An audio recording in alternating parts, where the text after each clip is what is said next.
Teman-teman, seorang pembual, penjilat dalam sebuah organisasi atau perusahaan akan bisa dikalahkan atau hanya bisa dikalahkan dengan ilmu public speaking. Nah, kali ini saya akan berbicara tentang bagaimana peran ilmu public speaking dalam mengalahkan para penjilat, para pembual dalam satu organisasi atau dalam satu perusahaan. Karena nanti akan kita lihat bedanya apa antara pembual, penjilat, kemudian di sisi lain adalah seorang public speaker gitu ya, yang punya kemampuan internal dan external communication kaitannya dengan public speaking. Nah, itu yang akan kita bahas pada kesempatan video kali ini ya. Oh iya, hari ini adalah tanggal 3 Agustus 2022 ya.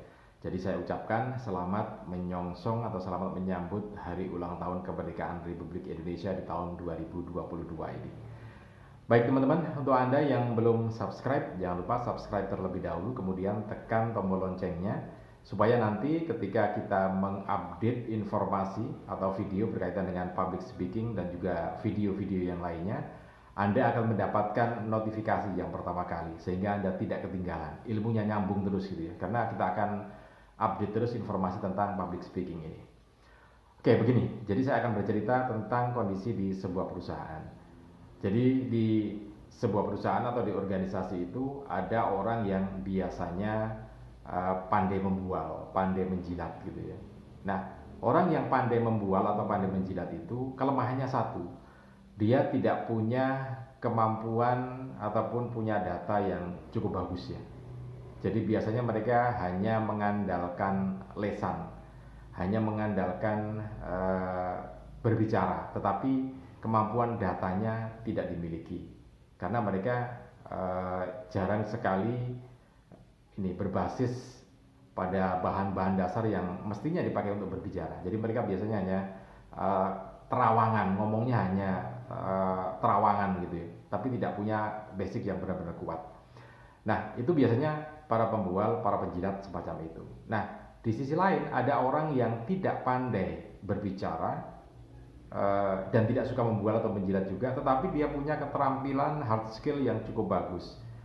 Artinya dia punya data tentang pekerjaan, data tentang proses sebuah produk, proses sebuah jasa. Dia punya, tetapi dia tidak pandai berbicara. Nah, bedanya seperti ini.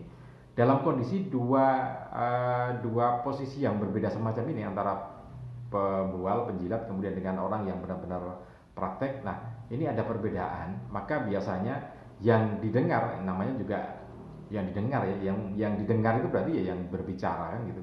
Sementara yang tidak berbicara sama sekali ya apa yang mau didengar, mau tidak berbicara. Dan kebanyakan orang-orang yang punya data, punya kemampuan produk, kemampuan produksi yang bagus ini, mereka ini jarang bicara. Nah, ini yang mestinya punya atau belajar untuk public speaking atau internal external communication ya. Jadi bayangkan begini, ketika seorang pimpinan bertemu dengan anak buahnya, dia pasti akan mendengarkan. Nah, otomatis karena mendengarkan, maka ya sudah berarti yang berbicara. Yang tidak berbicara, ya apa yang didengarkan orang tidak berbicara kan gitu.